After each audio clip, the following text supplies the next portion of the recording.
আজকের বিষয়বস্তু প্রভু আমাদেরকে, আমরা জানি আমরা ঈশ্বরকে ভালোবাসি, ঈশ্বর আমাদের ভালোবাসেন, তাই তো? তথাপি মানুষ আর ঈশ্বরের মধ্যে যেন একটা বাধা আছে। There is a barrier between man and god.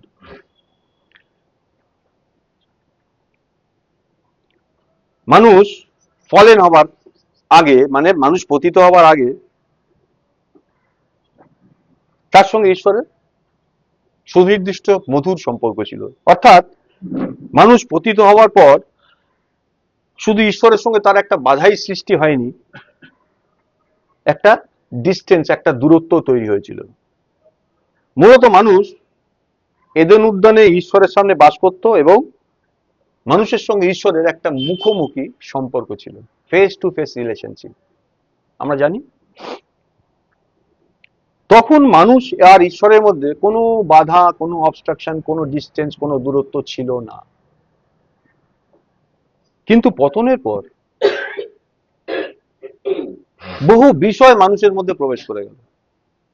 যখন মানুষ পতিত হলো তখন মানুষের মধ্যে অনেক অনেক অনেক বিষয় ঢুকে গেল, যা মানুষ আর ঈশ্বরের মধ্যে বাধা হয়ে দাঁড়ালো। হিন্ড্রেন্স, বাধা। আমরা যদি আমাদের খ্রিস্টীয় জীবনে খ্রিস্টকে প্রকাশ করতে চাই, তবে প্রভুর সঙ্গে আমাদের সহভাগিতা থাকার প্রয়োজন আছে। এদের উদ্যানের বিবরণটা যদি ভালো করে আমরা দেখি, মানুষ আর ঈশ্বরের সঙ্গে সহভাগী হয়ে আদম পরম আনন্দে, পরম শান্তিতে থাকতো।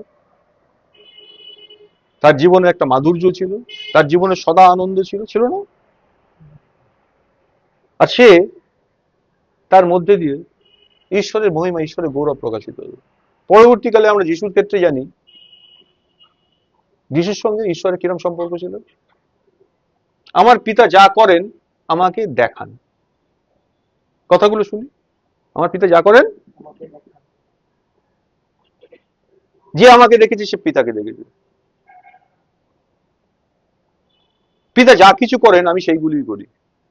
রিলেশনশিপটা বোঝার চেষ্টা করি। আমরা যদি খ্রিস্টীয় জীবনে, আমাদের খ্রিস্টীয় জীবনে খ্রিস্টকে প্রকাশ করতে চাই, তাহলে খ্রিস্টের সঙ্গে আমাদের একটা সহভাগিতা থাকতে হবে। প্রভু যিশুর সঙ্গে পিতা কিরম সহভাগিতা ছিল আমরা জানি। তাই পিতা প্রভুর মধ্যে দিয়ে নিজেকে প্রকাশ করতেন। পিতাকে কেউ দেখেনি, কেউ জানে না, কেবল পুত্র জানে। আর পুত্র যার কাছে তাকে প্রকাশ করতে চায় সেই জানে প্রকাশ। কেবল প্রভুর জীবনী আমাদের মধ্যে এমন একটা শক্তি জাগায় যে আমরা স্পন্টেনিয়াসলি, স্বতঃস্ফূর্ত ভাবে তাকে প্রকাশ করতে পারি। কিন্তু অনেক সময় প্রভুর সঙ্গে আমাদের এই সহভাগিতা, এই সহভাগিতা করাটা কঠিন হয়ে পড়ে। আমরা প্রার্থনা করি, কিন্তু সহভাগিতা করি কি প্রভুর সঙ্গে? সহভাগিতা করা কঠিন হয়ে পড়ে। বা আমরা যখন সহভাগিতা করি প্রভুর সঙ্গে, মনে হয় না সেটা একটা কঠিন। আমি প্রার্থনা করছি, সবকিছু করছি, কিন্তু কিন্তু ওই সম্পর্কে টানটা যেন আমি দেখতে পাচ্ছি না। উল্টো দিকে রেসপন্স আমি যেন ঠিক মতো পাচ্ছি না, আমি খুঁজে পাচ্ছি না, হয় না? কঠিন মনে হয়।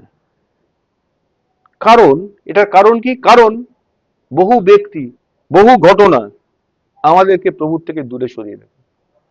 আমাদের জীবনে অনেক অনেক ব্যক্তি এসে গেছে, অনেক অনেক ঘটনা এসে গেছে, যেগুলো আমাদেরকে প্রভুর থেকে দূরে সরিয়ে দেয় এবং প্রভুর সঙ্গে আমাদের সহভাগিতা করতে একটা বাধার সৃষ্টি করে।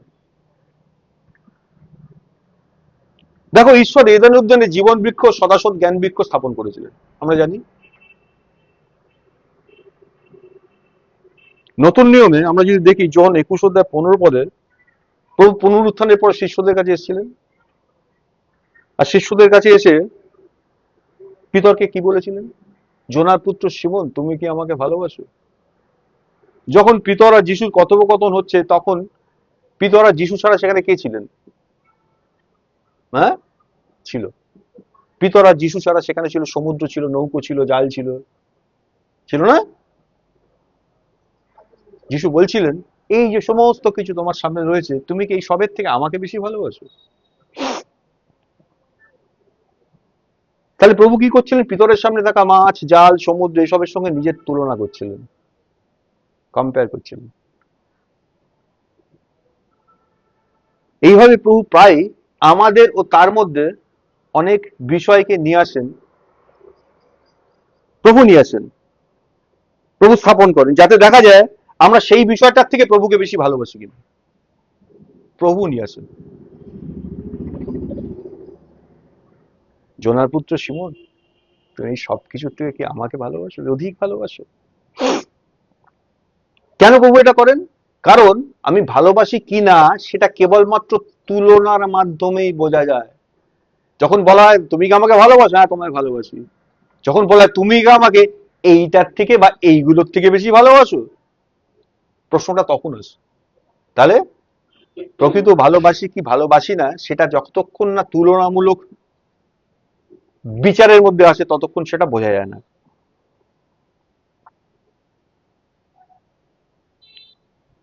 তাই প্রভুর পথ কি? প্রভুর পদ হলো আমাদের সামনে সেই সমস্ত ব্যক্তি, সেই সমস্ত বিষয়, সেই সমস্ত ঘটনাকে স্থাপন করা, যাতে দেখা যায় আমরা সেগুলোর থেকে প্রভুকে বেশি ভালোবাসি কিনা। প্রভুর পথ, আমাদের সামনে অনেক ব্যক্তি আসবে, অনেক ঘটনা, অনেক বিষয় জীবনে আসবে, এই সব কিছুর থেকে প্রভুকে ভালোবাসি কিনা। আমি আমার জীবনের, নিজের জীবনকে যখন পড়ি তখন দেখি বহুবার বহুবার বহুবার এমন এমন বিষয়, এমন এমন ঘটনা আমার জীবনে এসছে, যে সময় আমি ওই ঘটনাগুলোতে এতই বেশি ইনভলভ হয়ে গেছিলাম, সেটা বোঝা যায়, কম্পেয়ার করলে বোঝা যায় যে প্রভুকে যেন বলেছিলাম, হ্যাঁ প্রভু তোমায় তো ভালোবাসি, কিন্তু একটু একটু সময় চেয়ে নিচ্ছি তোমার থেকে। আমি ইনভলভ হয়ে গেছিলাম, এখনো চাই।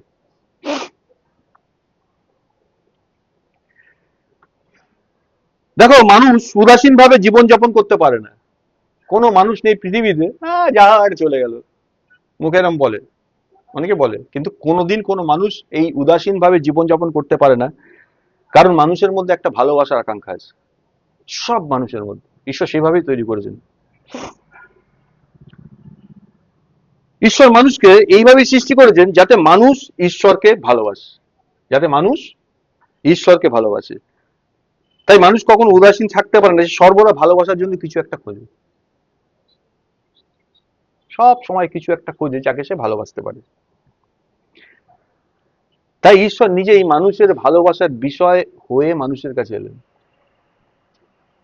ঈশ্বর ছাড়া মানুষ আর যে কোনো কিছু যাই ভালোবাসুক না কেন, সেটা ফাইনালি তার ক্ষতিরই কারণ হবে। এনিথিং অ্যাপার্ট ফ্রম গড, মানুষ যাই ভালোবাসুক না কেন, সেটা ফাইনালি আলটিমেটলি তার ক্ষতিরই কারণ হবে। তা সে যতই ভালো হোক না কেন, হবেই হবেই হবে। এদের উদ্যানে ভালো করে ভেবে দেখি, কি ছিল? জীবন বৃক্ষ ছিল, সদাসৎ জ্ঞান বৃক্ষ ছিল। আচ্ছা, সদাসৎ জ্ঞান বৃক্ষ খারাপ? যে বৃক্ষের ফল খেলে আমি ভালো মন্দের জ্ঞান অর্জন করতে পারবো, খারাপ কি? হ্যাঁ, কখনোই খারাপ না। ঈশ্বর বলেছিল ওটা কখনো খাবে না, যেদিন খাবে মরবে, কিন্তু ওটা কি খারাপ? ধরো ঈশ্বর যদি না বলতেন ঘটনাটা, কি হতো? ঈশ্বর তো খারাপ না, তার একটা আকর্ষণ থাকবে। কিন্তু প্যারালাল আরেকটা গাছ ছিল, তার বিষয়ে ঈশ্বর কিছু বলেননি। তার গাছটার নাম কি? জীবন বৃক্ষ ছিল। মানুষ কি চুজ করলো?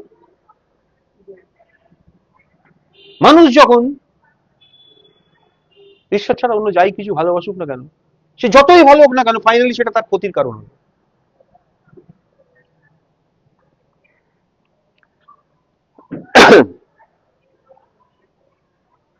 তাই যদি মানুষ প্রভু ছাড়া অন্য কিছু সীমাহীন লাগামহীন ভাবে ভালোবাসে, অবশ্যই আমরা পৃথিবীতে প্রভু রেখেছেন, প্রভু বলেছেন সবকিছুকে ভালোবাসে, কিন্তু এই ভালোবাসাটা লাগামহীন, লাগাম ছাড়া হবে না। মানে প্রভুর ঊর্ধ্বে কোনো কিছুই নেই। তাই লাগামহীন ভাবে মানুষ যদি কোনো কিছুকে শেষ অব্দি ভালোবাসে প্রভু ছাড়া, তাহলে ফাইনালি শেষ পর্যন্ত সে তার দ্বারাই আঘাতপ্রাপ্ত হবে, সে আঘাত পাবে।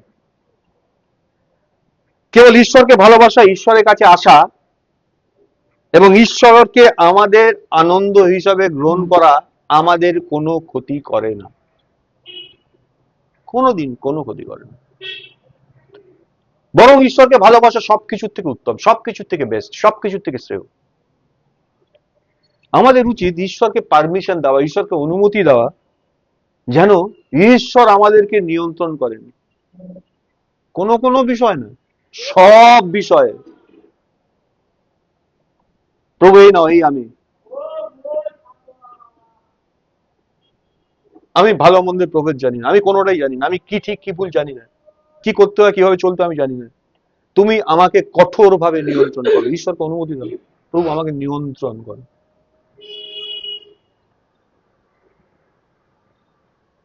আমরা কি করি অনেক সময়, নিজেরাই সবকিছু করি, আর যেটা একটু ক্রিটিক্যাল মনে হয় সেটাই প্রভুর কাছে যাই প্রার্থনা করি।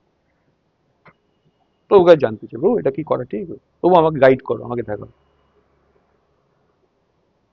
ঈশ্বরকে পারমিট করা, ঈশ্বরকে পারমিশন দেওয়া, প্রভু তুমি আমাকে সব বিষয়ে নিয়ন্ত্রণ করো, ইউ কন্ট্রোল মি। ঈশ্বর কাউকে কন্ট্রোল করেন না, বাই দ্য ওয়ে। ঈশ্বর মুক্ত করে রিলিজ করে দেন। এইবার সেই রিলিজ হওয়া ব্যক্তি স্বেচ্ছায় এসে বলে, এই আমি, আমার গলায় বিড়ি বাঁধো,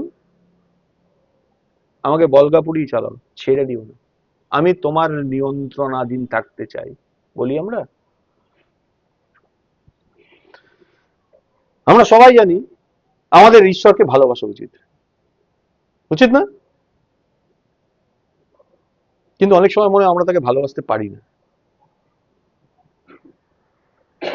এর কারণ মূলত আমরা হচ্ছে অভ্যাস দ্বারা গঠিত। আমরা এমন একটা বিং যেটা দৈনন্দিন জীবনে, মানুষ ছোট থেকে বড় হয়েছে বিভিন্ন জিনিসের মধ্যে দিয়ে গেছে, অভ্যাস দ্বারা গঠিত হয়ে গেছে।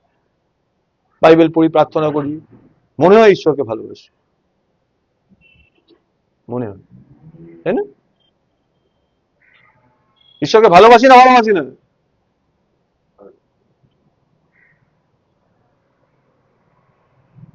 ভালোবাসি, হ্যাঁ।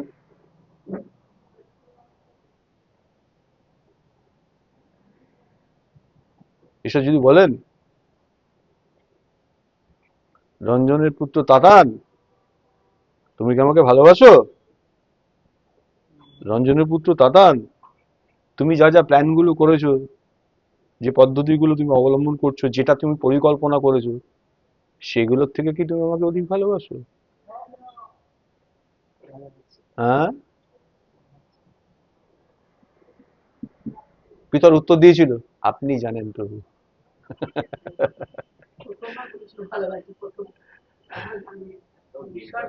হ্যাঁ,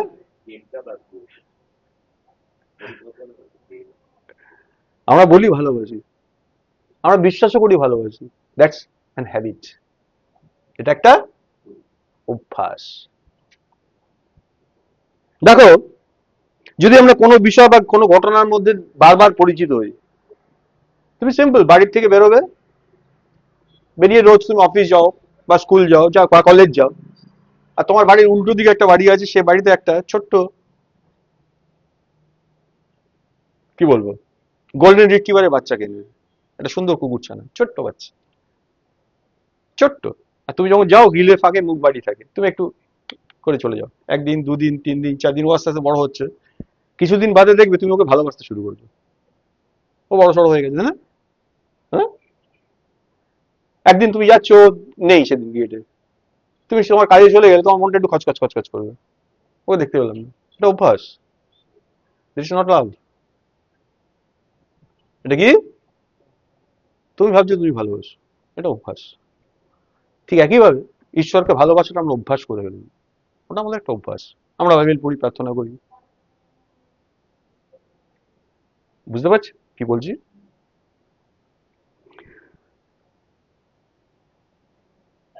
যেগুলোর প্রতি আমাদের অভ্যেস হয়ে যায় এইভাবে চলতে চলতে, তারপরে তার প্রতি আমরা সাময়িকভাবে একটা টান, একটা স্নেহ অনুভব করতে শুরু করি।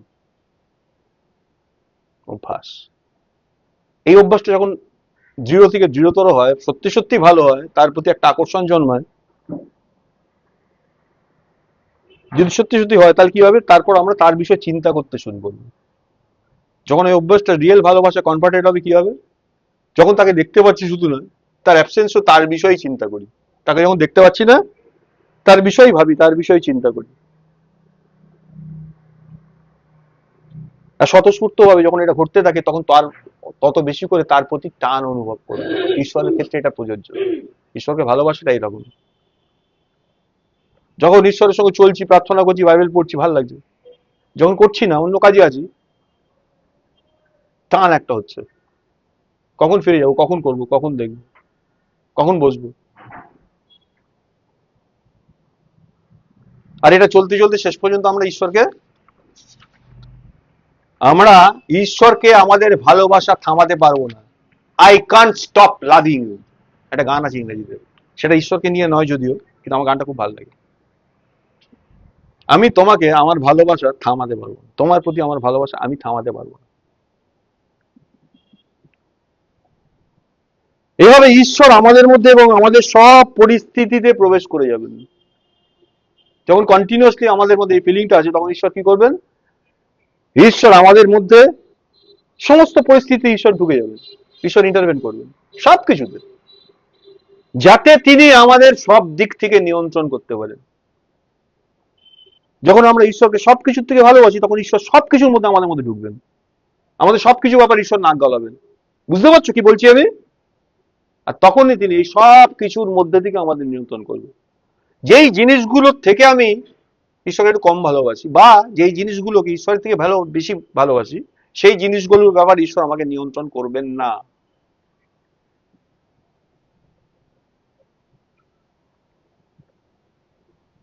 আমার একটা খারাপ অভ্যাস, জানেন তো, আমি এখন দোকানে যাই না, একটু আমার একটা শপিং করা অভ্যাস। দরকার ছিল একটা, কিনে ফেললাম তিনটে। এইটা না আমার একটা বদ অভ্যাস। ঈশ্বরের কাছে অনেকবার প্রার্থনা করেছি, ঈশ্বর এটা থেকে বেরোতে পারছি না। এরকম একটা ইনসিডেন্ট বলছি, প্রচুর প্রচুর ইনসিডেন্ট মানুষের জীবনে, আসলে কি বলতো, ঈশ্বর কোনোদিন তো নিয়ন্ত্রণ করবেন না আমাকে ওই বিষয়ে, কারণ আমি ওই বিষয়টা ঈশ্বরের থেকে বেশি ভালোবাসি।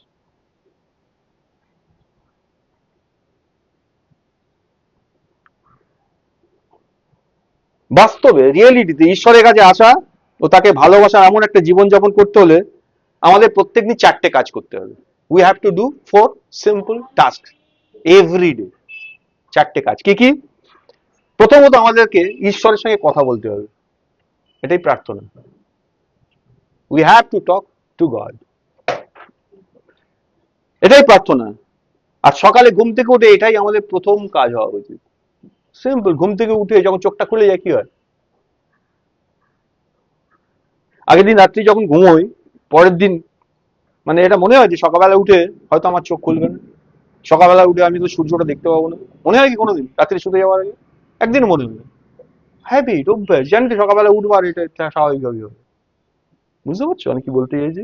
হ্যাঁ, অভ্যাস হয়ে গেছে, এটা তো ন্যাচারাল, নিজের জীবনের ন্যাচারাল। তারপর একদিন দেখা যায় আমি যাকে ভালোবাসি, আমার প্রিয়জন, আমার মা, বাবা, ভাই, বোন, ইত্যাদি ইত্যাদি, কেউ না কেউ, সে আর একদিন সকালবেলা ঘুম থেকে উঠে চোখ খুললো না। আরে এটা কি হলো? হতেই তো পারে। হ্যাঁ, আচ্ছা, ওটা তো আমার জীবনে হতে পারে। আমরা ধরেই নিয়েছি এটাই স্বাভাবিক। সকালবেলা ঘুম থেকে উঠে চোখটা খুলেই আরে আনএক্সপেক্টেড জিনিস, তো চোখটা খোলা তো উচিত ছিল না, আমি তো লিভিং। প্রভু তোমায় ধন্যবাদ দিই, স্বর্গ ও পৃথিবীর প্রভু তোমায় ধন্যবাদ দিই, তুমি আমাকে জীবিত দেশে বাঁচিয়ে রেখেছো। ঘুম ভুলে ফার্স্ট এই রিয়েলাইজেশন হওয়া উচিত, যা আমার প্রাপ্য ছিল না আমি সেটা পেয়ে গেলাম। হ্যাঁ, আনএক্সপেক্টেড না এটা? করি? করি না। নাম্বার 2, সেকেন্ড, আমাদের ঈশ্বরের কথা শুনতে হবে, অর্থাৎ ঈশ্বরের বাক্য শুনতে হবে, অর্থাৎ বাইবেল পড়তে হবে। ঈশ্বর আমাদের সঙ্গে কিভাবে কথা বলবেন? Through his word. তাহলে প্রথমে ঈশ্বরের সঙ্গে কথা বলতে হবে, দ্যাট ইজ প্রেয়ার, প্রার্থনা। তারপরে ঈশ্বরের কথা শুনতে হবে, that is reading word, Bible. 2 নম্বর গেল। আর এটা অবশ্যই প্রার্থনা করার পর করতে হবে, কারণ আমি প্রার্থনা করলাম, তাকে ধন্যবাদ দিয়ে প্রার্থনা করলাম, আর কিন্তু কিছু বলবেন, কোথায় বলবেন, কিভাবে বলবেন? ওয়ার্ডের মধ্যে দিয়ে বলবেন। তাহলে প্রার্থনা করার পরই এটা করা উচিত। তৃতীয়ত, আমাদেরকে আমাদের সহ খ্রিস্টান ভাই বোনদের সাথে কথা বলতে হবে, এটাই হচ্ছে সহভাগিতা। কি বলে ইংরেজিতে সহভাগিতাকে? That is call fellowship. এখন শুনি কথা বলেন, ওখানে একটা ফেলোশিপ আছে, ওখানে একটা ফেলোশিপ আছে, অমুক জায়গায় ফেলোশিপ হচ্ছে, আমাদের যেতে হবে। What is fellowship? কি সহভাগিতা? দেখো, এই সহভাগিতা করা শুধু সভায় নয়, বরং এভরিডে লাইফে, দৈনন্দিন জীবনে সহভাগিতা করা। তুমি ঘুম থেকে উঠে আগের দিন জেনেছিলে তোমার একটা খ্রিস্টের একটি ভাই বা একটি বোনের আগের দিন একটা সমস্যা হয়েছিল। পরের দিন ঘুম থেকে উঠি প্রথমেই ঈশ্বরের সঙ্গে কথা বললে, ঈশ্বরের কথা শুনলে, তারপরেই তোমার কাজ হচ্ছে তাকে একটা ফোন করে খোঁজ নেওয়া, কি কালকে ঘটনাটা কভার আপ হয়েছে তো, এখন ঠিক আছে প্রভুর অনুগ্রহে, করি আমরা। বলে না, বুধবার মিটিং হবে বা রোববার মিটিং হবে, ওই দিনকে গিয়ে একটু সহভাগিতা করবো। That is not fellowship.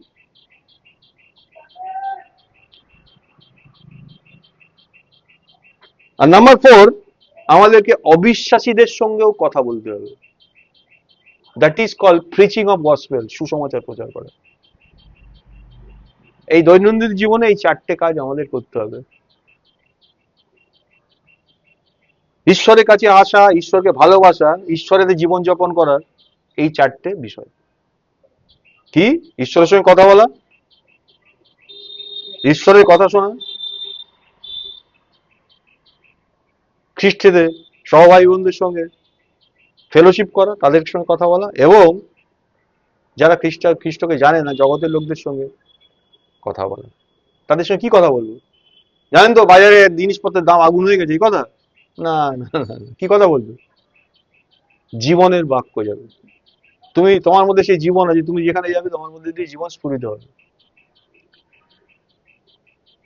2 Timothy 4:2 বলছে না, সময় অসময়ে সুসমাচার প্রচার করো।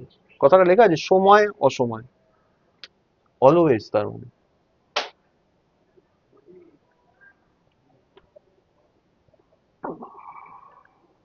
ঈশ্বরের সঙ্গে মানুষের যে দূরত্ব স্থাপন হয়েছে, দূরত্ব ঘোচায় পথ কি কিভাবে হয়?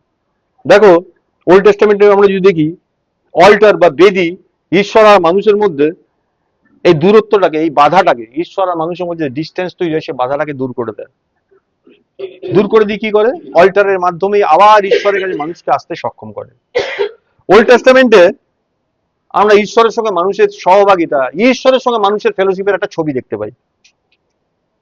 এই ছবিটা হলো মানুষের ঈশ্বরের কাছে আসার জন্য বেদির দিকে যাওয়ার ছবি। আজকে কি পড়লাম? গীত সংগীতা 84। জানো গীত সংগীতা 84 কে লিখেছে? একটু আগে বলেছিলাম আমি, কোরহের সন্তানগণ লিখেছে। Who is Korah? আচ্ছা বলছি। দেখো, পুরাতন নিয়মে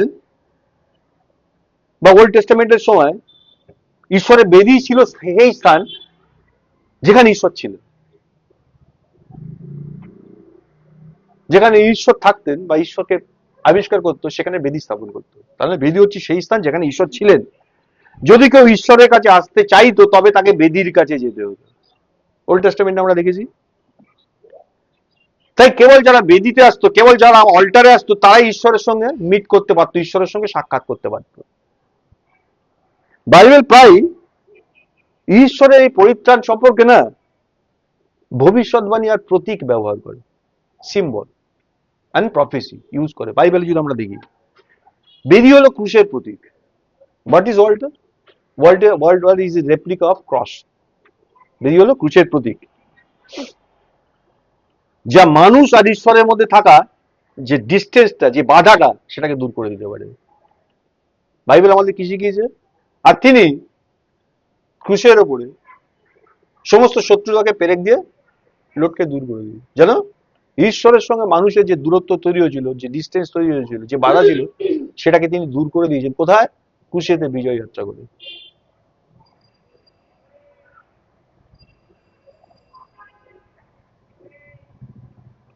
আমরা যদি মসিহ রচিত পঞ্চপুস্তক দেখি, আদি যাত্রা, লেবীয় গণনা, দ্বিতীয় বিবরণ, মসির 5টা বই মসি রচনা করেছেন ওল্ড টেস্টামেন্টে। তাহলে বেদি সম্পর্কিত সেখানে বহু বিবরণ আছে। অল্টারের বিষয় না ডেসক্রিপশন আমরা দেখতে পাবো, যেখানে বলা হয় যে মানুষ কিভাবে ঈশ্বরের কাছে আসবে। তবে এই পঞ্চপুস্তকের এই যে বিবরণগুলো মূলত ঘটনাগুলোর ওপর বেশি জোর দিয়েছে, কি কি ইনসিডেন্ট ঘটেছিল তার উপরে বেশি ফোকাস করেছে, সেগুলাকে এমফাসাইজ করেছে। বেদি সম্পর্কিত যে অনুভূতি বা বেদি সম্পর্কিত যে স্বাদ, সেই নিয়ে তেমন কিছু বলেনি।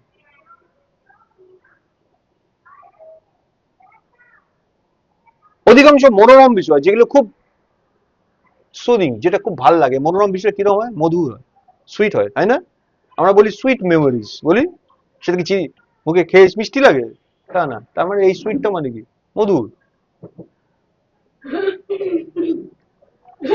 অধিকাংশ মনোরম বিষয় মধুর হয় বা মধুর স্বাদের হয়।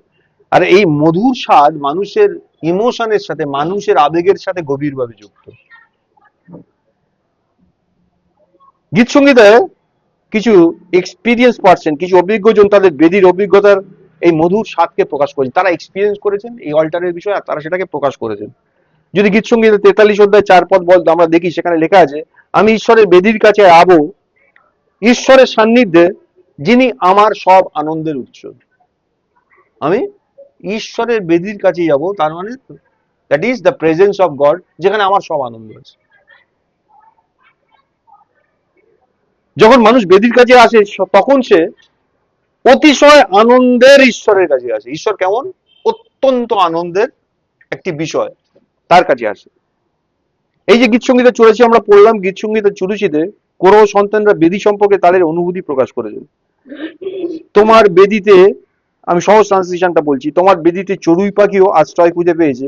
আর দোয়েল বা ফিঙে, ইংরেজির সোয়ালো কথাটা আছে, বার্ডটার নাম। দোয়েল বা ফিঙে নিজের জন্য একটা বাসা পেয়েছে, যেখানে সে তার শাবকদের রাখতে পারে। হে সদাপ্রভু, আমার রাজা ও আমার ঈশ্বর। 3 পদটা বললাম। আমরা যদি নাম্বারস বা গণনা পুস্তক 16 অধ্যায় দেখি, সেখানে দেখা যায়, এই যে কোরোর কথা বলছিলাম, কোরো সন্তানরা গীতটা লিখছে।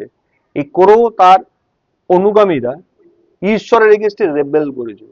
ভালো করে বুঝি, পড়ে নেবেন গণনা পুস্তক নাম্বার 16 অধ্যায়। আর তারা ঈশ্বরের বিরুদ্ধে বিদ্রোহ করেছিল এবং তারা অত্যন্ত কঠোর শাস্তি পেয়েছিল। অত্যন্ত কঠোর শাস্তি পেয়েছিল, কঠোর বিচার পেয়েছিল। আর তারা চরম বিদ্রোহ করায় তাদের বিচার মানব জাতির মধ্যে সবচেয়ে কঠোর ছিল।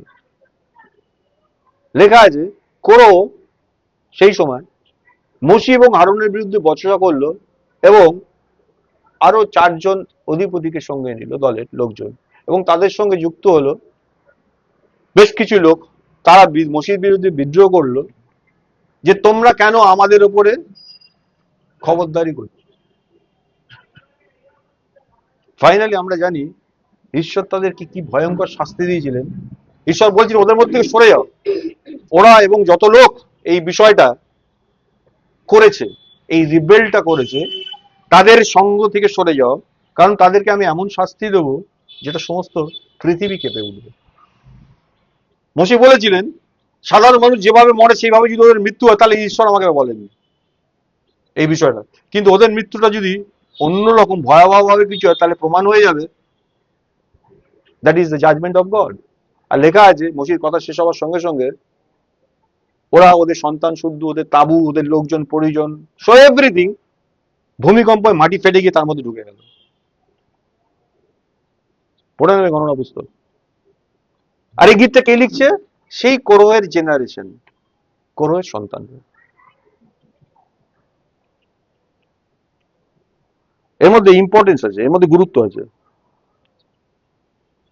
দেখো, এই লোকেরা ঈশ্বরকে অসন্তুষ্ট করছিল, তবুও তাদের বংশধররা যখন এই গীতটা রচনা করলো না, তখন তারা নির্ভীকহৃদয়ে ঈশ্বরের সঙ্গে সহভাগিতা করতে পারল। ওই ভয়টা তাদের মধ্যে কি চলে গেছে, তাদের হৃদয়টা নির্ভীক, তারা ঈশ্বরের সঙ্গে ফেলোশিপ করতে পারছে। এবং শুধু তাই নয়, তারা ঈশ্বরের জন্য আকুল হয়ে উঠলো। গানের কথাগুলো, গীতের কথাগুলো যদি দেখো, আর এটাই সম্ভব হয়েছিল এই বেদির কারণে, অল্টারের কারণে, যা মানুষ ও ঈশ্বরের মধ্যে থাকা বাধা ও দূরত্বকে দূর করে দেয়। গীত সঙ্গীতে 84 অধ্যায় 3 আর 4 পদ আমরা দেখছিলাম, 3 আর 4 পদ। সেখানে গীতিকার বেদি সম্পর্কে যে অনুভূতি প্রকাশ করেছেন, তা সমগ্র বাইবেলের মধ্যে, গোটা বাইবেলের মধ্যে সবচেয়ে সুন্দর, সবচেয়ে পূর্ণ এবং সবচেয়ে উচ্চ। এত বিউটিফুল এক্সপ্রেশন আর কোথাও নেই। কেন বলছি কথাটা? দেখো, ঈশ্বরের বাসস্থান নিয়ে চিন্তা করতে গিয়ে গীতিকার বেদির কথা ভেবেছিলেন এবং সেটা নিয়ে কাব্যিকভাবে তার অনুভূতিটাকে প্রকাশ করেছিলেন। অল্টার, বেদি, ঈশ্বরের বাসস্থান। বিদ্রোহী বংশধর হিসেবে তিনি ঈশ্বর থেকে দূরে ছিলেন, ন্যাচারালি। কিন্তু এখন বেদির কারণে তিনি ঈশ্বরের কাছে আসতে পারলেন। তাই তিনি যখন তার অন্তরের অনুভূতি সাধারণ কোনো শব্দ দিয়ে প্রকাশ করতে পারলেন না, ভেতরে একটা কিছু হচ্ছিল তো, সেটা সাধারণ শব্দ দিয়ে তিনি প্রকাশ করতে পারলেন না, তখন তিনি চড়ুই ও দোয়েলকে উদাহরণ হিসেবে ব্যবহার করলেন। কেন চড়ুই দোয়েল? গীত সংগীত 102 অধ্যায় 7 পদে বলা হয়েছে, আমি জেগে থাকি এবং আমি যেন ছাদের উপর একাকী চড়ুই। চড়ুই কথাটা শোনো, এখানে বলা হয়েছে যে চড়ুই একাকী ও দুঃখে আছে, তবুও সে ঈশ্বরের সামনে অ্যালার্ট থাকে, সতর্ক থাকে। এটি আমাদের দেখায় যে গীত সংগীতের চড়ুই সেই ব্যক্তিকে বোঝায় যে ঈশ্বরের প্রেজেন্সে বাস করে। মথি 10 অধ্যায় 29 পদ আর 31 পদে যিশু নিজে চড়ুই কথা উল্লেখ করেছে। তোমরা কেন ভাবি দাও, দুটো চড়াই পাখি কি 1 পয়সা বিক্রি হয় না? কথাগুলো মনে পড়ছে? হ্যাঁ, তবু ঈশ্বর তাদের জন্য কনসার্ন। তাদের একটাও ঈশ্বরের অনুভূতিটা মাটিতে পড়ে না। কথাগুলো মনে পড়ছে? চড়ুই পাখি, তাহলে চড়ুই সবচেয়ে তুচ্ছ পাখি, তুচ্ছ, একদম শক্তিহীন, তুচ্ছ একটা জিনিস, একটা প্রাণী। ঈশ্বর তার প্রতি কনসার্ন।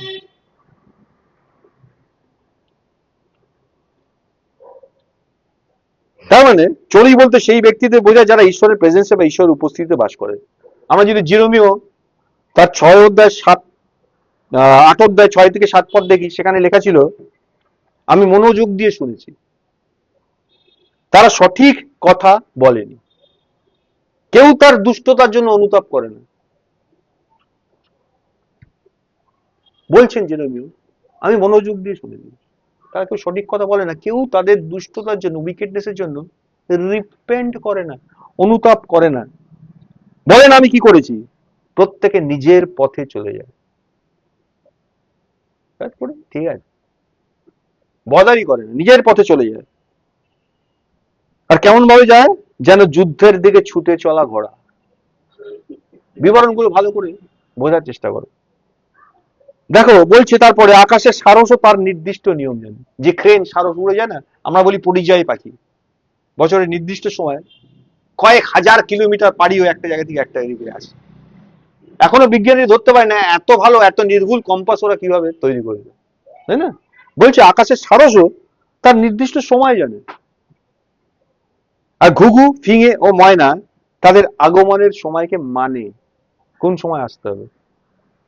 কিন্তু আমার লোকেরা সদাপ্রভুর বিধি জানে না। জেরেমিয়া বলছে, আমার লোকেরা সদাপ্রভুর বিধি জানে না। দেখো, ঈশ্বরের লোকেরা ঈশ্বরের দিকে না গিয়ে নিজেদের পথে চলে যায়। আকাশের সারস তার নির্দিষ্ট সময় জানে, আর ঘুঘু ও দোয়েল তাদের আগমনের সময় মানে, কিন্তু ঈশ্বরের লোকেরা ঈশ্বরের বিধি জানে না। এখানে ফিঙে বা দোয়েলও ঈশ্বরের লোকেদের প্রতীক। তারা চড়ুই ও দোয়েলের মতো ঈশ্বরের লোকেদেরও বিধি, ঈশ্বরের সময় জানতে হবে এবং তার উপস্থিতিতে বাস করতে হবে। যেমন চড়ুই, যেমন দোয়েল। দেখো, যারা বেদিতে আসে, যারা অল্টারে আসে, তারা ইন রিয়েলিটি তারা খুব দুর্বল জন, খুব দুর্বল জন। চড়ুই ও দোয়েল ছোট হয়, খুবই দুর্বল, সবচেয়ে ছোট পাখি আমরা জানি। এটা নির্দেশ করে যে গীতিকার নিজের দুর্বলতা ও তুচ্ছতাকে অনুভব করেছিলেন। কোনো সন্তানদের যখন গীতটা রচনা করছিলেন, তারা নিজেদের দুর্বলতা, নিজেদের ক্ষীণতা, নিজেদের তুচ্ছতাকে তারা ফিল করেছিলেন। যে কেউ সত্যি করে ঈশ্বরের সঙ্গে সাক্ষাৎ করেছে, আবার বলছি, যে কেউ সত্যি করে ঈশ্বরের সঙ্গে সাক্ষাৎ করেছে, সত্যি করে, সে নিজেকে খুব ছোট মনে করে।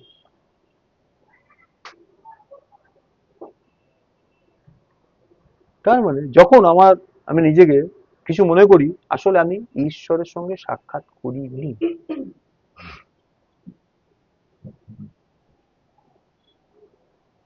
যারা ক্রুশের মাধ্যমে ঈশ্বরের কাছে আসে, তারাও নিজেদেরকে খুব ছোট মনে করে। যে ব্যক্তি নিজেকে মহান মনে করে, তার পক্ষে ক্রুশে আসা সম্ভব নয়। আর বেদি তার জন্য কোনো কাজেই আসে না। তাহলে বেদিতে কারা আসে? রিয়েলি যারা অসহায় জন, সত্যি করে অসহায়। চড়ুই ও দোয়েল শুধু ছোটই নয়, তাদের নির্দিষ্ট কোনো বাসস্থান বা নিরাপত্তা নেই। দুটো পাখির কথা যে উল্লেখ করা হয়েছে, আর তাছাড়া তাদের ভরসা করার মতো কিছু নেই। যিনি গীতটা রচনা করেছেন, এই গীতিকারেরও এমন অনুভূতি হয়েছিল, তিনি মনে করেছিলেন যে এই মহাবিশ্বে গোটা ইন্টার ইউনিভার্সিটি ওয়ার্ল্ডে তারও ভরসা করার মতো কেউ নেই, কারোর উপর সে ডিপেন্ড করতে পারে কেউ নেই। তিনি কেবল বেদিতে বিশ্রাম আর আনন্দ খুঁজে পেয়েছিলেন। যে কেউ খুশি আসে তারও এই অনুভূতি হয় যে এই মহাবিশ্বে তারও ভরসা করার মতো কেউ নেই।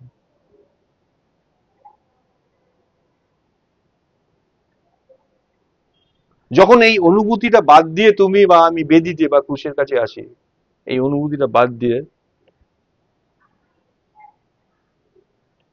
কিচ্ছু হয় না, আসলে আসি না, আসলে আসি না।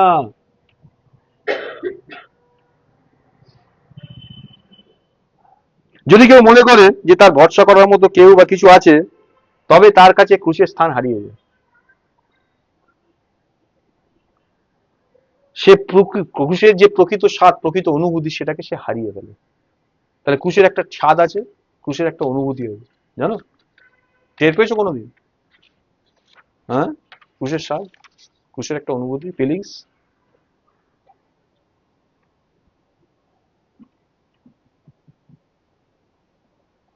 অধিকাংশ সময় মানুষ ক্রুশের অভিজ্ঞতাকে গেইন করে, লাভ করে তখনই যখন তারা শান্ত নয়, বরং সম্পূর্ণ অসহায় অবস্থায় থাকে। আমরা বলি আমরা ক্রুশের অভিজ্ঞতাকে এক্সপিরিয়েন্স করেছি, ঈশ্বরের সঙ্গে সম্পর্ক কাটাতে কাটাতে এমন অনুভূতি আমার মধ্যে এসছে, আমি ক্রুশের এক্সপিরিয়েন্স লাভ করেছি। ঠিক নয় কথাটা। মানুষ তখনই ক্রুশকে এক্সপিরিয়েন্স করতে পারে যখন সে শান্ত নয়, বরং অসহায় অবস্থার মধ্যে আছে, তখন সে ক্রুশকে এক্সপিরিয়েন্স করতে পারে ইন রিয়েলি। গীত সঙ্গীত 102 আমাদের চড়ুইয়ের পরিস্থিতির মাধ্যমে এটি দেখায়। ঈশ্বর চড়ুইকে এক অসহায় অবস্থার মধ্যে নিয়ে এলেন। সবচেয়ে তুচ্ছ পাখি, ক্ষুদ্র পাখি, একটা অসহায় অবস্থার মধ্যে ঈশ্বর তাকে নিয়ে এলেন বা নিয়ে আসেন, যাতে সে রাতে ঈশ্বরের জন্য অপেক্ষা করে। গীতিকার অনুভব করেছিলেন যে বেদিতে তিনি একটি বিশ্রামের স্থান পেয়েছেন। চড়ুই কিরকম হয়, সবসময় পাজল থাকে, দেখবি সবসময় ভয় ভয় থাকে। আর সে চড়ুই ফিল করছে তার অনুভূতিকে, সে বেদিতে একটা বিশ্রামের স্থান পেয়েছে। যেমন দোয়েল সেখানে একটা বাসা খুঁজে পেয়েছে, যেখানে সে তার ছানাদের বা শাবকদেরকে রাখতে পারে। দেখো গীতিকারের যে ফিলিংস, তার যে অনুভূতি, সেই অনুযায়ী বেদি যা প্রভু ক্রুশের প্রতীক, যা মানুষের পাপ দূর করেছে এবং মানুষ ও ঈশ্বরের মধ্যে থাকা সব সমস্যাকে সরিয়ে দিয়েছে, ফলে ঈশ্বর মানুষকে গেইন করেছেন, ঈশ্বর মানুষকে লাভ করেছেন। অর্থাৎ সেটা ঈশ্বরের কাছে আসা ব্যক্তিদের জন্য একটা ডুয়েলিং প্লেস, একটা বিশ্রামের স্থান, একটা ফর্ট্রেস। ঈশ্বরের কাছে মানুষের জন্য ক্রুশ বা বেদি একটা বিশ্রামের স্থান। পৃথিবীতে আমাদের বিশ্রাম ও তৃপ্তি হলো, মানে শুধু বিশ্রাম না, প্রকৃত বিশ্রাম এবং প্রকৃত তৃপ্তি হলো ক্রুশের experience.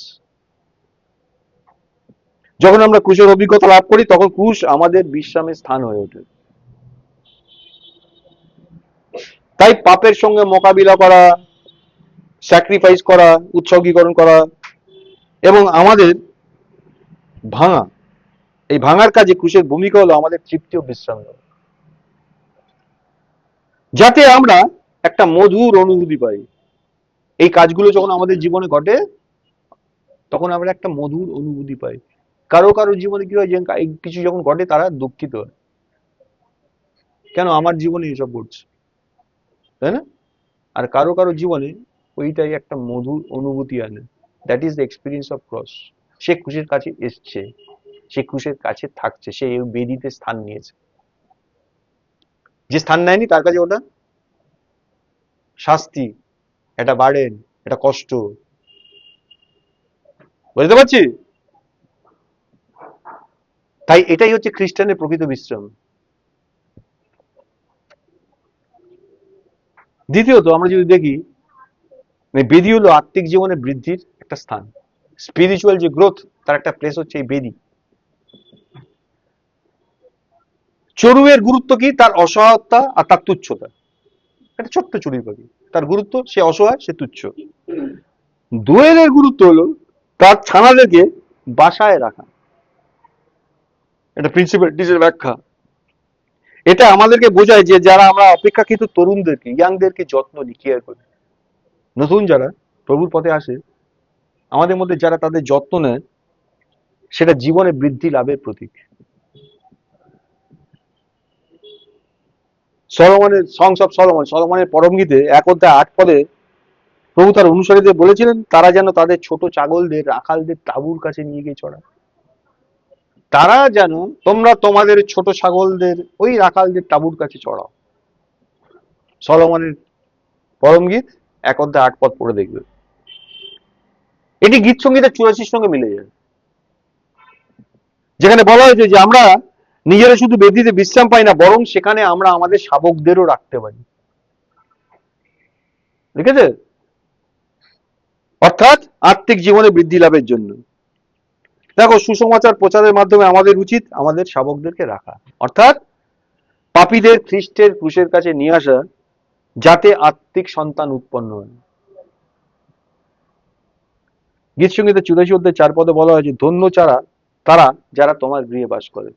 Blessed are those who dwells in your place. ধন্য তারা যারা তোমার গৃহে বাস করে। গীত সঙ্গীত এখানে মনে পড়ছে, জানো, যে ব্যক্তি পরের অন্তরালে থাকে সে সর্বশক্তিমানের ছায়াতে বসতি করে। আমি সদাপ্রভুর বিষয়ে বলবো, তিনি আমার দুর্গ, আমার ঈশ্বর, আমি তাহাতেই নির্ভর করি।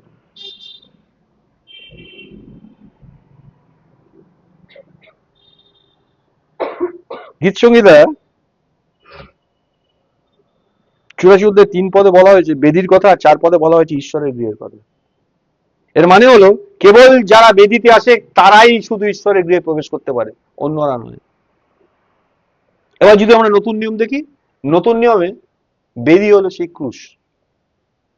পুরাতন নিয়মে বেদি ইজ ইকুয়াল টু নতুন নিয়মের ক্রস। দেখো, কেবল যারা ক্রুশকে জানে তারাই ঈশ্বরকে জানতে পারে। দুঃখজনকভাবে আমাদের অনেকে ক্রুশ সম্পর্কে স্পষ্ট জ্ঞান নেই, অনেকের নেই, আর তাই তাদের ঈশ্বরের সঙ্গে সম্পর্কটা গভীর নয়, নট ইন ডেপথ। ক্রুশ কয়েকটা কাজকে সম্পন্ন করেছে। কি কি? দেখো, প্রথমত এটা মানুষের সঙ্গে পাপের একটা মোকাবিলা করেছে। মানুষ যে পাপ করেছে, ঈশ্বরের থেকে বিচ্ছিন্ন হয়ে গেছে, এটা সেটাকে কনফ্রন্ট করেছে, তার একটা মোকাবিলা করেছে। দ্বিতীয়ত, এটা সমস্ত ব্যক্তি, সমস্ত বিষয়, সমস্ত ঘটনার সঙ্গে মোকাবিলা করেছে। এবং তৃতীয়ত, এটা আমাদের অস্তিত্বের সঙ্গে, আমাদের এক্সিস্টেন্সের সঙ্গে মোকাবিলা করেছে, যাতে ঈশ্বর আমাদের সম্পূর্ণভাবে লাভ করতে পারে। তুমি তোমার সমস্ত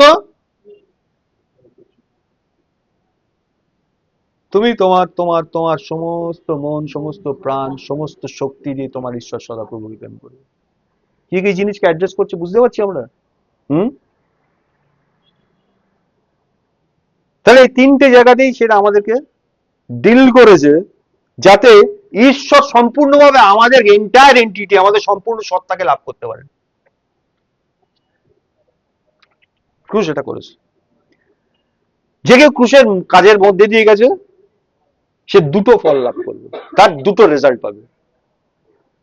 প্রথমত, সে একটা বিশ্রামের স্থান পাবে, এক্ষুনি দেখলাম আমরা, একটা ডুয়েলিং প্লেস, একটা প্লেস অফ রেস্ট। খ্রিস্টানদের বিশ্রামের স্থান হলো তার ক্রুশের এক্সপিরিয়েন্স, ক্রুশের অভিজ্ঞতায় বিশ্রামের স্থান আছে। আর দ্বিতীয়ত, সে ফল ক্যারি করবে। He or she must bear fruit, ফল বহন করবে। গীতসঙ্গীতের 84:3 আমাদের দেখায় যে শুধু চড়ুই পাখি বেদিতে বিশ্রামের স্থান পায় না, বরং দোয়েলও সেখানে একটা বাসা পায়, যাতে সে তার শাবকদের রাখতে পারে, তার ছানাদেরকে রাখতে পারে। জন 15 আমাদের দেখায়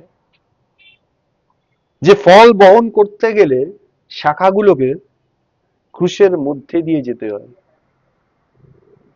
আমাদের স্থিত যে কোনো শাখায় ফল ধরে, আমার পিতা তা কাটিয়া পরিষ্কার করেন। এই যে কাটা, ক্রুশের মধ্যে দিয়ে তাকে যেতে হয়।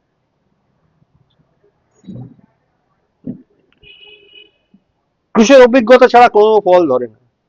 Either whenever you are not trimmed, তুমি কখনোই তোমার মধ্যে ফল হবে না। যে খ্রিস্টান ফল বহন করে না, সে ঈশ্বরের সামনে মস্ত বড় ক্ষতির সম্মুখীন হয়। যে খ্রিস্টান ফল ক্যারি করে না, কেন বলছি? আমাদের স্থিত যে কোনো শাখায় ফল না ধরে তা কাটিয়া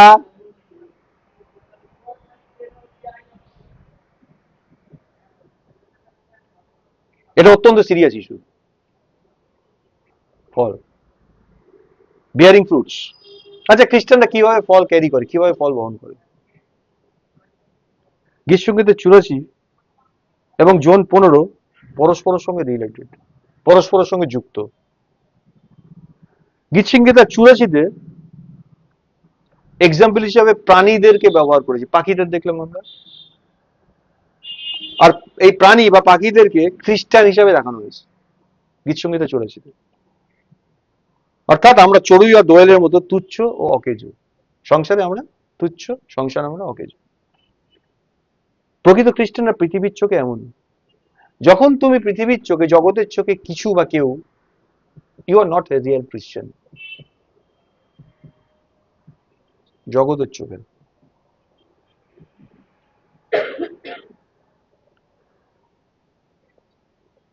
প্রকৃত খ্রিস্টানরা পৃথিবীর চোখে এরকমই। কেন? তাদের কোনো আকর্ষণীয় রূপ নেই, তাদের সৌন্দর্য নেই, তাদের ক্ষমতাও নেই, তাদের কোনো শিক্ষাও নেই, যেটা দিয়ে জগৎ বোস্ট করে, ওরকম কিছু তাদের নেই। তাই তারা ছোট তুচ্ছ। তবে যারা বেদিতে আসে, এর মধ্যে দিয়ে আমরা কি দেখছি? যারা বেদিতে আসে তাদের আসলে ছোট হতে হবে। ছোট না হলে না কেউ বেদিতে আসতে পারে না। তুচ্ছ না হলে কেউ বেদিতে আসতে পারে না। জোন 15 অধ্যায় আমরা দেখি প্ল্যান্ট বা উদ্ভিদকে ব্যবহার করা হয়েছে। আমি দ্রাক্ষালতা, তোমরা। আর এই উদ্ভিদকে খ্রিস্টানদের প্রতীক হিসাবে দেখানো হয়েছে। আমরা লতার শাখার মতো।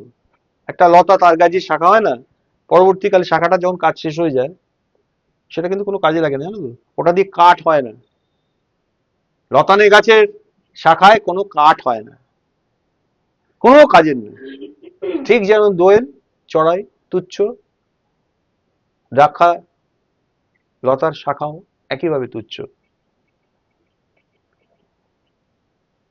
এগুলো ব্যবহারের উপযুক্ত নয়। শুধু তাই নয়, এই দ্রাক্ষা লতায় না যে ফুল আসে শাখাগুলোতে, এই ফুল ফোটার সময়টা এতই শর্ট পিরিয়ডের মধ্যে ফুলটা আসে যে ফুলের হিসাবে যে ওটাকে ব্যবহার করা যাবে তাও করা যায় না, কারণ খুব শর্ট টাইমের মধ্যে ফুলটা আসে। তাহলে লতার শাখা হিসাবে একমাত্র কাজ কি? টু বেয়ার ফ্রুট, ফল বহন করা, একমাত্র কাজ। কাঠ হিসাবেও কোনো কাজে লাগবে না, ফুল হিসাবেও কোনো কাজে লাগবে না, একমাত্র কাজ কি? ফল বহন করা। তাই পৃথিবীর চোখে খ্রিস্টানরা অকেজো। তাদের একমাত্র কাজ হলো টু ফ্লো লাইফ, জীবনের প্রবাহ। আমাদের থাকো আর আমি তোমাদিগতে থাকি। যদি তোমরা আমাদের থাকো এবং আমি তোমাদিগতে থাকি, তাহলে তোমরা প্রচুর ফলে ফলবান হবে। যদিও খ্রিস্টানরা পৃথিবীর চোখে তুচ্ছ, নগণ্য, তবু তারা গীতসংগীতের 84 দোয়েলের মতো। তারা শাবকদেরকে রাখতে পারে, তারা তাদের ছানাদেরকে রাখতে পারে, তারা আত্মিক জীবনকে বৃদ্ধি করতে পারে, স্পিরিচুয়াল লাইফকে তারা বাড়াতে পারে, মাল্টিপ্লাই করতে পারে। যারা ক্রুশের এক্সপিরিয়েন্স লাভ করেছে তারা এমনই।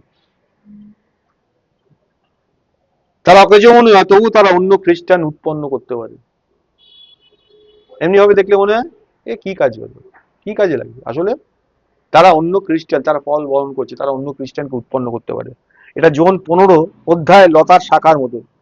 প্রতিটি শাখা যা ফল ক্যারি করে, ফল বহন করে না, সেগুলোকে কেটে ফেলা হবে। আর যারা ফল বহন করবে তারা জীবনকে প্রকাশ করবে। দেখো, গীতসংগীতের 84 অধ্যায় 4-এ ঈশ্বরের গৃহে বাস করার কথা বলে, যাতে ঈশ্বরের সঙ্গে ফেলোশিপ করা, ঈশ্বরের সঙ্গে সহবাহিতা করা হয়। জোন 15 অধ্যায় প্রভুর মধ্যে অবস্থান করার কথা বলে। দুটো জিনিসই দেখি, যা আমি দ্রাক্ষালতা তোমরা শাখা, তার মানে প্রভুর মধ্যে অবস্থান করার কথা বলে। যাতে তার সঙ্গে সহভাগিতা করা হয়। তাহলে আলটিমেট বিষয়টা কি? ফেলোশিপ উইথ গড, ঈশ্বরের সঙ্গে, খ্রিস্টের সঙ্গে সহভাগিতা হচ্ছে আসল বিষয়। প্রভু তিনি খ্রিস্ট, তিনি ঈশ্বরের গৃহ, তাই প্রভুর মধ্যে বাস করা মানে ঈশ্বরের গৃহে বাস করা। গীতসংহিতা 84 যে বেদির কথা বলে, অর্থাৎ that is the experience of cross, সেটাই ক্রুশের অভিজ্ঞতা। জন 15 বলে শাখাগুলোকে লতায় থাকতে হবে বা লতায় অবস্থান করতে হবে। তোমরা আমাতে থাকো বলছে না, তাহলে শাখাগুলোকে কোথায় থাকতে হবে? লতাতে থাকতে হবে, অবস্থান করার কথা বলছি। থাকা মানে অবস্থান করা।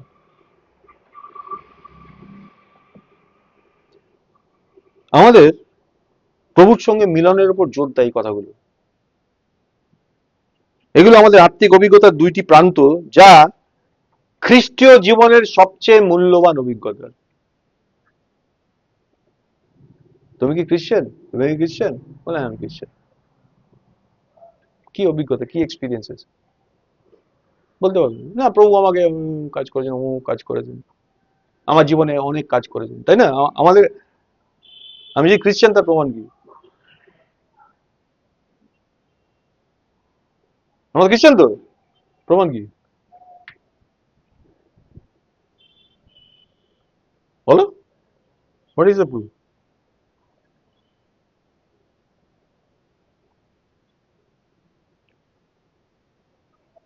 পিতার মধ্যে যে জীবন আছে, আমি ঈশ্বরের পুত্র, যিশু বলেছিলেন না? প্রমাণ কি? তার মধ্যে যে জীবন আছে, সেই জীবন আমার মধ্যে আছে। জীবন, আমরা খ্রিস্টান? হ্যাঁ, প্রমাণ কি? খ্রিস্টের জীবন কি তোমার মধ্যে আছে?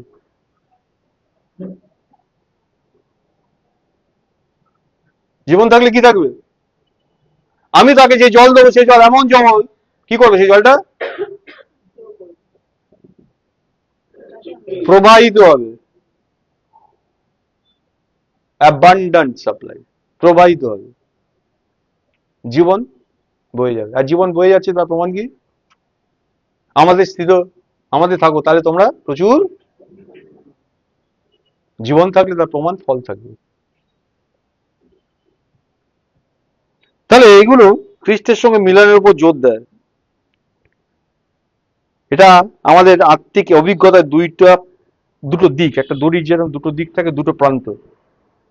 এটাই হচ্ছে খ্রিস্টীয় জীবনের সবচেয়ে পাওয়ারফুল, সবচেয়ে মূল্যবান, সবচেয়ে দামি এক্সপিরিয়েন্স। প্রভুর সঙ্গে মিলন ক্রুশের অভিজ্ঞতা ছাড়া কোনো মতেই সম্ভব নয়।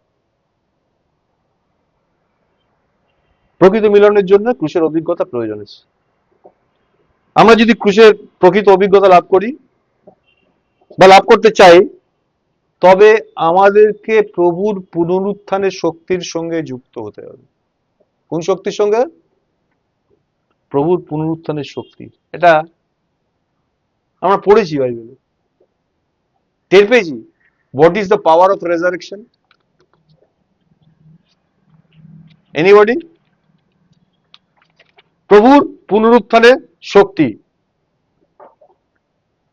পুনরুত্থানের শক্তি জানতে হলে আমাদেরকে ক্রুশের অভিজ্ঞতাকে ভালোবাসতে হবে। পলের কথাটা মনে পড়ে কি? ফিলিপিও 3:10 আমি খ্রিস্টকে জানতে চাই। কিভাবে? তার পুনরুত্থানের শক্তিতে। আমি তাকে এক্সপিরিয়েন্স করতে চাই, এমনি এমনি না। যিশু আমার সামনে এসে অ্যাপিয়ার করলেন, যিশু আমার সামনে বললেন, আমাকে ব্লেস করলেন, আমাকে অমুক বললেন, আমাকে অনেক বাক্য দিলেন। আমি যিশুকে এক্সপিরিয়েন্স করতে চাই তার পুনরুত্থানের শক্তিতে, রেজারেক্টেড পাওয়ারে এক্সপিরিয়েন্স করা। দেখো, নতুন নিয়মে ঈশ্বর মানুষের শারীরিক বা বায়োলজিক্যাল সন্তানদের দিকে তাকান না। God is not concern about the biological children of people. আমার ছেলে, আমার মেয়ে, আমার, গড ইজ নট কনসার্ন, একদমই নয়। আত্মিক দিক থেকে যদি কোনো খ্রিস্টানের সন্তান না থাকে, তাহলে সে সত্যিকারের বন্ধা, সে বন্ধা। এটা সবচেয়ে লজ্জাজনক বিষয়। স্পিরিচুয়াল কোনো ফ্রুট নেই, আত্মিক সন্তান নেই, সে বন্ধা, ব্যারেন। ওল্ড টেস্টামেন্টে গুলো দেখবে, ব্যারেনদের বলা হতো কি, তারা সমাজের লজ্জাস্পদ ছিল। প্রত্যেকে তাদেরকে অ্যাভয়েড করত। ব্যারেন মানে কার্সড।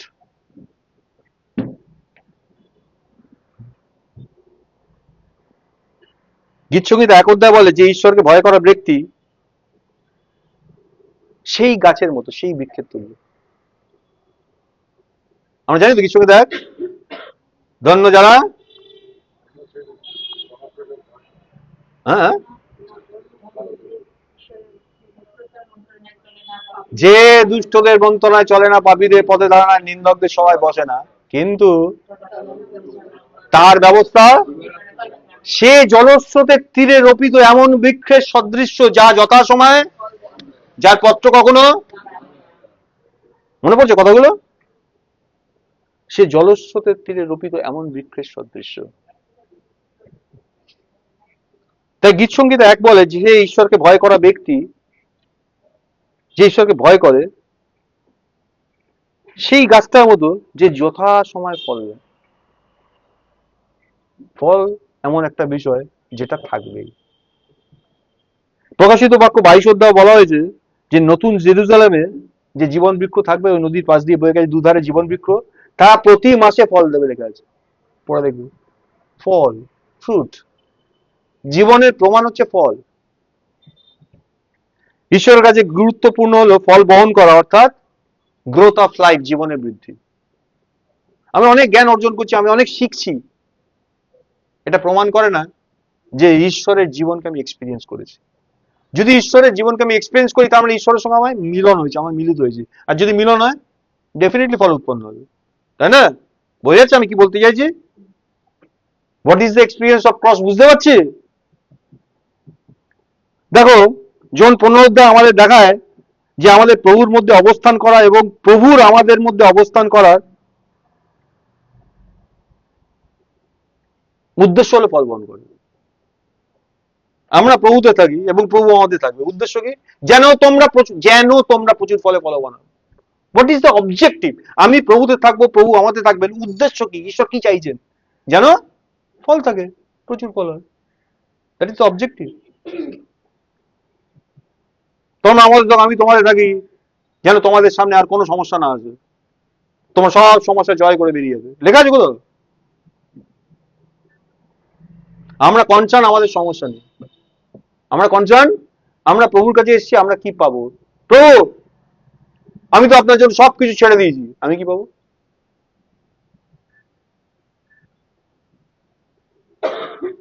ছেড়ে দিয়েছি না? ছেড়ে অনেকে ছেড়েছে, অনেক কিছু ছেড়েছে। প্রভু কি পাবো? প্রভু বললেন, তোমার সঙ্গে যদি আমার চুক্তি হয়ে থাকে, একদিন আর দেবো, দেবো না? প্রভু তার কথা খেলাপ করেন, কিন্তু প্রভু ওটা নিয়ে কনসার্ন হবে।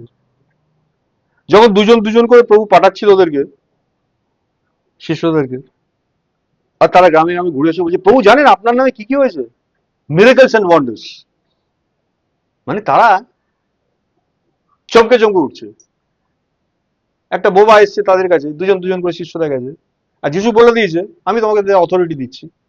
তারা তো গেছে, কিন্তু দে আর হিউম্যান বিংস। প্রভু সবকিছু করতে পারেন, তিনি ঈশ্বরের পুত্র, তিনি মসিহা, তিনি আমাকে পাঠিয়েছেন, বিশ্বাস করেছি, সাহস করে গেছি। এবার সত্যি করে সেই বোবা কালাটা এসছে, যিশু খ্রিস্টের নামে বলছি, সেই বোবা কালাটা হঠাৎ করে আমি শুনতে পাচ্ছি এরকম করে উঠেছে বা বলে উঠেছে। যারা প্রার্থনা করছে তারাই চমকে উঠেছে।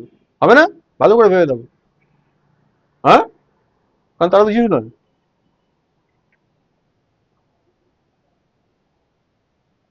যিশু বলছেন এর জন্য আনন্দ করুন। তিনি বাক্য বার্তাচ্ছেন, তিনি কথা বলছেন, তিনি অথরিটি দিচ্ছেন, তার অথরিটি কাজ করেন। সেই শতপথী কি বলেছিল? আপনাকে দয়া করে আসতে হবে না, আপনি শুধু কথাই বলুন, কাজ হবে। কারণ আমিও অথরিটির আন্ডারে থাকি, আর আমি যা কাউকে, আমার আন্ডারে যারা থাকে তাদের যা বললে যায়, আসে বললে আসে। সে অথরিটি এক্সারসাইজ করার একটা লোক, সে জানে, এক্সপিরিয়েন্স আছে, সে বলছে ব্যাপারটা, বোঝে। হ্যাঁ, এটা অবাক হওয়ার মতো কিছু নেই। আসলে তো আমি কিছু করিনি, শিষ্যরা তো কিছু করেনি, করছে তো অথরিটি। বুঝতে পারছি? হ্যাঁ, যিশু বলুন ওটা আনন্দ করুন। যিশু কি চাইছেন? to experience him, to experience the cross.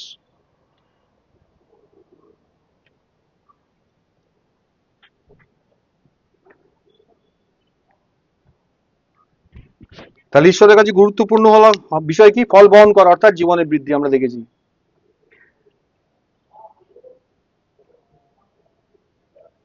দেখো, যদি আমরা ফল বহন না করি তাহলে অবশ্যই আমাদের মধ্যে সমস্যা আছে। যে কোনো খ্রিস্টান ফ্রুট ক্যারি করে না, ফল বহন করে না, তাদের মধ্যে ডেফিনেটলি সমস্যা আছে। যদি আমি তোমাদিগতে থাকি এবং তোমরা আমার থাকো, উল্টোটা, যদি তোমরা আমার দিগতে থাকো এবং আমি তোমার দিগতে থাকি, তাহলে তোমরা প্রচুর ফলে ফলাবো। That is the principal, that is the condition. ঈশ্বর বলে দিচ্ছেন তো, হ্যাঁ, আমাদের স্থিতি যে কোনো শাখা ফল না ধরে কাটিয়ে, তার ফলটা ধরাতেই হবে, ফল থাকতেই হবে। কিভাবে ফল ধরবো পথটাও বলে দিয়েছে, যদি আমি তোমাদের মধ্যে থাকি তোমরা আমার মধ্যে, তাহলে তবে এই ঘটনাটা ঘটবে। তার মানে এটার মধ্যে দিয়ে আমরা যদি দেখি আমাদের মধ্যে ফল নেই, তার মানে কি প্রমাণ করে দেয়? We have in a great problem. কখনো কনসার্ন, কখনো ভেবেছি এই বিষয়টা নিয়ে? আমরা সবাই খ্রিস্টান হয়েছি, জীবন পুস্তকে নাম উঠে গেছে, কত আনন্দ আমাদের, হ্যাঁ? কখনো ভেবেছি এই বিষয়টা? এটা সিরিয়াস ইস্যু। আমরা হয়তো মনে করি যে আমরা ঠিক আছি, আমাদের প্রার্থনা কার্যকর, আমরা প্রার্থনা করি, ঈশ্বর শোনেন, কার্যকর। কিন্তু যদি আমাদের ফল না থাকে, তবে এটা দেখিয়ে দেয়, এটা নির্দেশ করে যে আমাদের মধ্যে কিছু ভুল আছে। আবার ওই কথাটা মনে করে দিচ্ছি, প্রভু পিতরকে বলেছিলেন, তুমি কি এই সমস্ত সমস্ত সমস্ত কিছুর থেকে আমাকে অধিক ভালোবাসো? বলেছিলেন না? হ্যাঁ, তার মানে আমাদের মধ্যে কিছু আছে। কেন ফল উৎপন্ন হচ্ছে না? আমাদের মধ্যে কিছু আছে।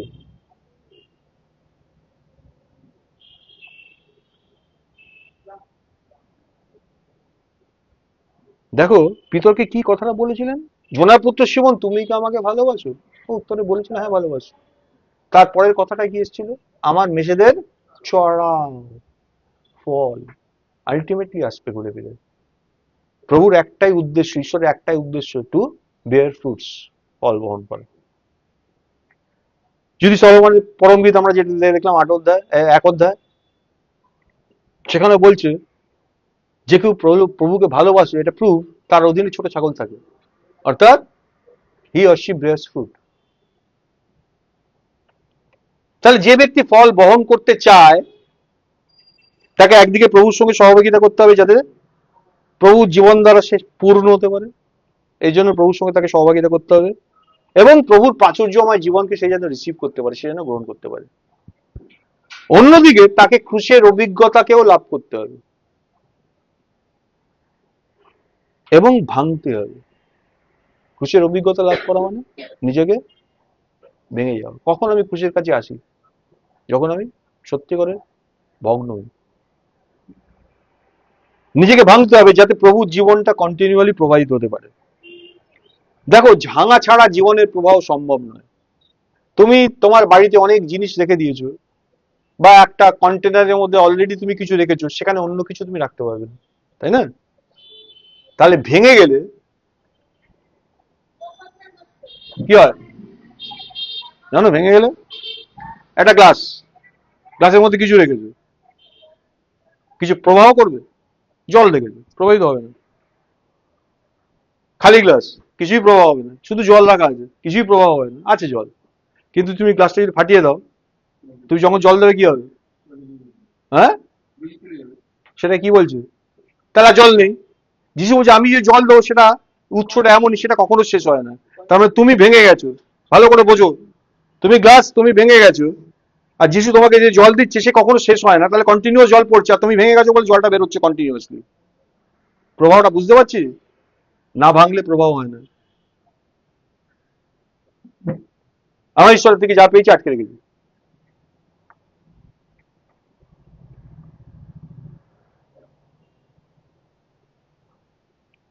এই যে ভেঙে যাওয়া, এটা একটা নীতি, এটা একটা প্রিন্সিপাল। কিছু লোকের অনেক প্রার্থনা আছে, প্রভুর সঙ্গে অনেক সহভাগিতা আছে, তবুও তাদের কোনো ফল নেই, দে আর ব্যারেন। প্রভু এখন এই সময় আমাকে এইগুলো দেখাচ্ছেন, প্রার্থনা আছে, প্রভুর সঙ্গে সহভাগিতা আছে, কিন্তু ফ্রুটস নেই, ব্যারেন। তার কারণটা কি? কখনোই সে প্রভুকে এক্সপিরিয়েন্স করেনি, ক্রুশের সঙ্গে সামনে যেতে পারেনি। তার কারণ তার মধ্যে অনেক কিছু আছে, অনেক বিষয়, অনেক ব্যক্তি, অনেক কিছু আছে। আর যেহেতু আছে,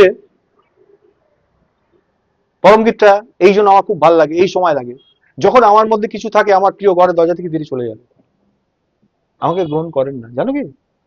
হ্যাঁ, he is jealous God, our God is.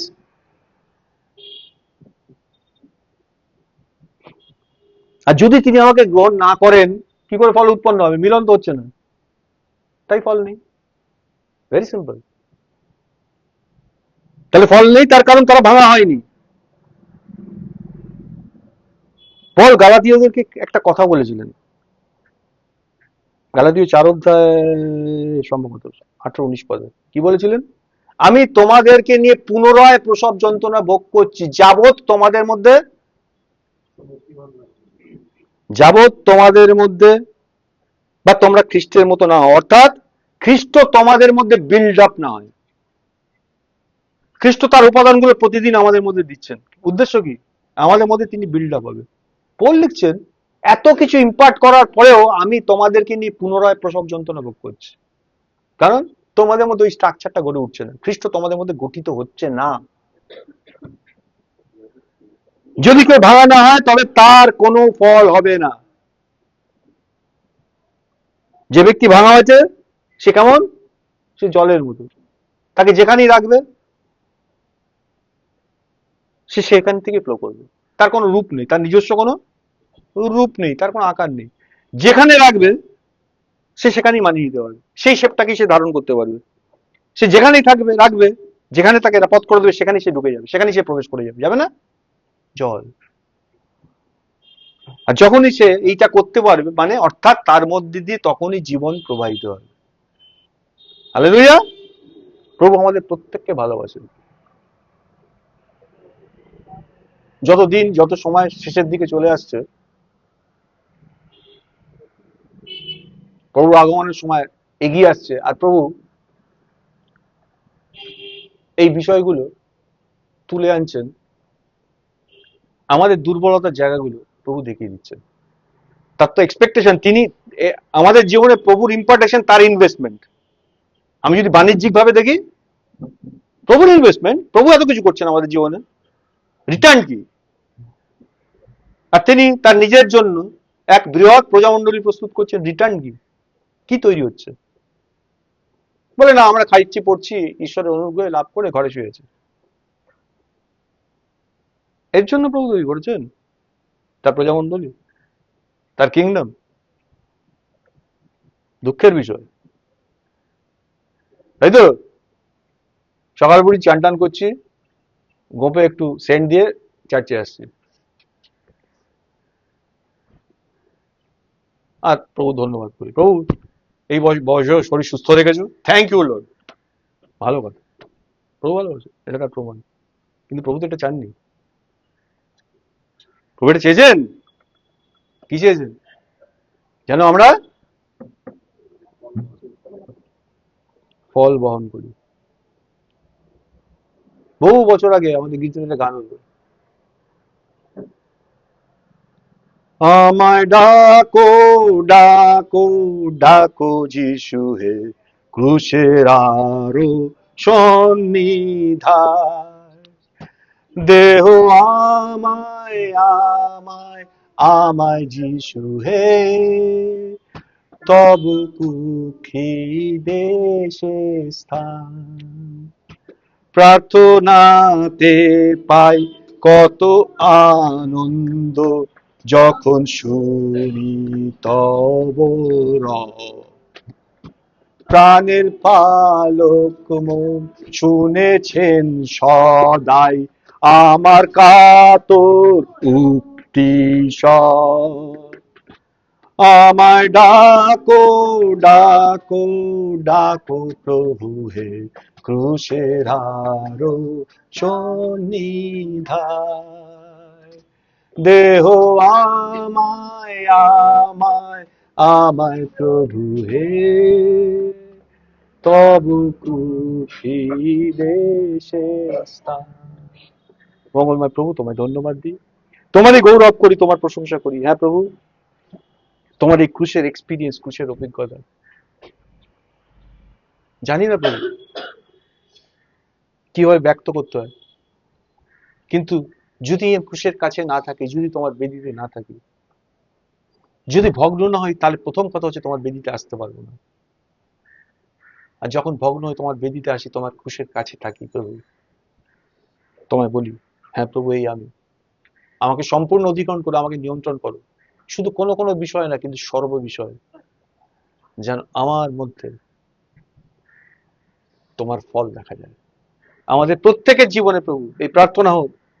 তোমায় ধন্যবাদ করি, তুমি আমাদেরকে অনেক আশীর্বাদ করেছো, আমাদেরকে অদেও তোমার কাছে কিছুই নেই, তথাপি প্রভু একটা দূরত্ব, একটা বাধা আমাদের মধ্যে রয়ে গেছে প্রভু।